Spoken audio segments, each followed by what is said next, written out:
एक रंग बिरंगे कार्टून शहर में चीकूस नाम का एक नटखट चूहा रहता था। उसे चीज और बिस्किट बहुत पसंद थे। उसी शहर में अमीकुअस नाम की एक मोटी सी लेकिन बहुत चालाक बिल्ली भी रहती थी। मीकू हमेशा चीकू को पकड़ने की कोशिश करती रहती थी, लेकिन चीकू उससे भी ज्यादा तेज दिमाग वाला था। एक दिन चीकू ने देखा कि मीकू एक पेड़ के नीचे सो रही है और जोर जोर से खर्राटे ले रही है। चीकू बोला, आज तो कुछ मजा किया जाए। उसने पास में पड़े गुब्बारे में पानी भरा और धीरे से मीकू के ऊपर गिरा दिया। छपाक! मीकू घबरा कर उठी। म्याऊ, ये क्या हुआ? चीकू जोर जोर से हंसने लगा। मीकू बोली, आज तो तुम बच नहीं पाओगे। चीकू भागा, मीकू उसके पीछे पीछे, लेकिन तभी मीकू फिसल गई और अप्पा नीचे गिर पड़ी। चीकू रुक गया और बोला, मीकू, लड़ने से अच्छा है दोस्त बन जाए। मैं तुम्हें बिस्किट दूंगा। मीकू ने सोचा, फिर मुस्कुराकर बोली, ठीक है, दोस्ती पक्की। उस दिन के बाद चीकू और मीकू अच्छे दोस्त बन गए और साथ साथ खेलते, खाते और हंसते रहते थे। अंधेरी रात का मुसाफिर राजेश एक सेल्स मैनेजर था, जिसे अक्सर काम के सिलसिले में छोटे शहरों और कस्बों की यात्रा करनी पड़ती थी। वह डर और पुरानी कहानियों पर विश्वास नहीं करता था, लेकिन उस रात जो हुआ, उसने उसके तर्क की सारी दीवारें ढा दी। दिसंबर की एक कड़कड़ाती ठंड वाली रात थी। राजेश अपनी पुरानी कार से पहाड़ी इलाके से गुजर रहा था। कोहरा इतना घना था कि कार की हेडलाइट्स भी कुछ मीटर से आगे नहीं देख पा रही थीं। अचानक एक जोरदार आवाज के साथ उसकी गाड़ी का टायर पंक्चर हो गया। राजेश ने घड़ी देखी। रात के 11:30 बज रहे थे। चारों तरफ सन्नाटा था, सिर्फ हवा की साई साई सुनाई दे रही थी। उसने बाहर निकलकर टायर बदलने की कोशिश की, लेकिन उसे एहसास हुआ कि स्टेपनी, स्पेयर टायर में भी हवा कम है। तभी उसे दूर एक धुंधली सी रोशनी दिखाई दी। वह रोशनी की दिशा में पैदल ही चल पड़ा। करीब 10 मिनट चलने के बाद उसे कोहरे के बीच एक पुरानी हवेली जैसी इमारत दिखी। लोहे का भारी दरवाजा आधा खुला था। राजेश ने अंदर झांकते हुए आवाज दी, कोई है? क्या मुझे थोड़ी मदद मिल सकती है? कोई जवाब नहीं आया। वह अंदर चला गया। बरामदे में एक बूढ़ा आदमी कुर्सी पर बैठा था, जिसके चेहरे पर गहरी झुर्रियां थीं और उसकी आंखें एकदम सफेद थीं। नमस्ते बाबा, राजेश ने हिचकिचाते हुए कहा। मेरी गाड़ी खराब हो गई है। क्या मैं यहाँ रात भर रुक सकता हूँ? बूढ़े ने धीरे से सिर उठाया और बिना कुछ बोले ऊपर की मंजिल की ओर इशारा कर दिया। राजेश को लगा शायद वह बोल नहीं सकता। वह थका हुआ था, इसीलिए उसने सवाल नहीं किए और ऊपर की ओर चला गया।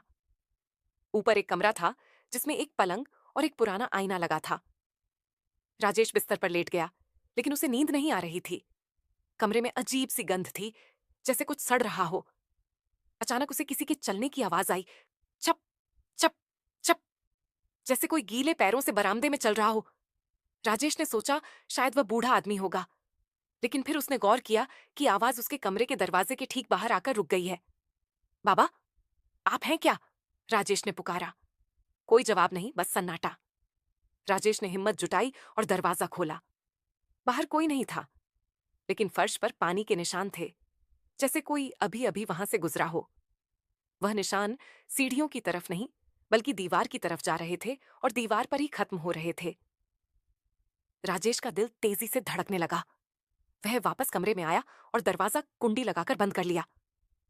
जैसे ही वह मुड़ा, उसकी नजर आईने पर पड़ी। आईने के कोने में उसे एक साया दिखा। एक औरत, जिसके बाल बहुत लंबे थे और उसका चेहरा कटा हुआ था। वह ठीक राजेश के पीछे खड़ी थी। राजेश की चीख निकल गई। वह पीछे मुड़ा, लेकिन वहां कोई नहीं था। आईने में देखा तो वह औरत अब और करीब आ गई थी और उसके चेहरे पर एक भयानक मुस्कान थी। तभी कमरे की बत्ती गुल हो गई। राजेश ने अपने फोन की टॉर्च जलाई। कमरे का मंजर बदल चुका था। जो बिस्तर साफ था, अब वह धूल और मकड़ी के जालों से भरा था। आईना टूटा हुआ था। वह भागकर नीचे की तरफ आया, लेकिन बरामदे में वह बूढ़ा आदमी अब कुर्सी पर नहीं था। उसकी जगह कुर्सी पर एक कंकाल पड़ा था, जिसने वही कपड़े पहने थे जो उस बूढ़े ने पहने थे। राजेश पागलों की तरह भागते हुए मुख्य दरवाजे पर पहुंचा, लेकिन दरवाजा अब बाहर से जंजीरों से जकड़ा हुआ था। पीछे से उसे वहीं छप छप की आवाज आने लगी। उसने मुड़कर देखा वह औरत हवा में तैरती हुई उसकी ओर बढ़ रही थी। उसके गले से घुरघुराहट की आवाज आ रही थी। तुम यहां रहने आए हो ना? राजेश ने अपनी पूरी ताकत लगाई और पास की एक खिड़की का शीशा तोड़कर बाहर कूद गया। वह तब तक नहीं रुका जब तक वह अपनी कार तक नहीं पहुंच गया। वह कार के अंदर घुसा और टायर की परवाह किए बिना गाड़ी स्टार्ट की और वहां से भाग निकला। अगली सुबह जब उजाला हुआ तो राजेश ने अपनी कार एक ढाबे के पास रोकी। उसके हाथ अभी भी कांप रहे थे। ढाबे वाले ने उसे बदहवास देखकर पूछा, क्या हुआ बाबूजी? आप इतने डरे हुए क्यों हैं? राजेश ने उसे पूरी बात बताई। ढाबे वाला पीला पड़ गया और बोला, साहब, आप जिस हवेली की बात कर रहे हैं वह तो 20 साल पहले एक आग में जलकर राख हो गई थी। उसमें रहने वाले जमींदार और उनकी बेटी की मौत हो गई थी। तब से जो भी उस रास्ते से गुजरता है वह कभी वापस नहीं आता। आप खुशनसीब हैं जो जिंदा बच गए। राजेश ने अपनी शर्ट की आस्तीन ऊपर की तो देखा कि उसकी कलाई पर 5 उंगलियों के काले निशान पड़े थे, जैसे किसी